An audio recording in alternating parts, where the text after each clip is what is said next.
হ্যাঁ, আমার ফকির আবুল সরকার আমার দাদা এত ব্যাককেল হয়েছে শালা, এটা তো আমি আগে জানতাম না।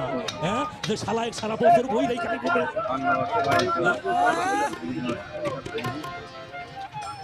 সারা বছর বই যাবো না, যাবে না, বলতে হবে কখন? 9 মাস 10 দিন যখন পরিপূর্ণ হবে তখন ওই ফসলটা পৃথিবীতে আসবে, পৃথিবীতে ডেলিভারি হবে, পৃথিবীতে পদার্পণ করবে। 9 মাস 10 দিন পদার্পণ করার পরেও আবার একটা নিয়ম আছে, 50 দিন পরে যাইতে হবে ওই জমির মধ্যে। কদিন পরে গেলাম? 50 দিন। 9 মাস 10 দিন আর হলো 50 দিন, তাতে কয় মাস হয়েছে? একটু কথা কন ছোট, কয় মাস হয়েছে? 11 মাস হয়েছে না? 11 মাস হয়েছে। এই 11 মাস হলো সিয়াম সাধনা করতে।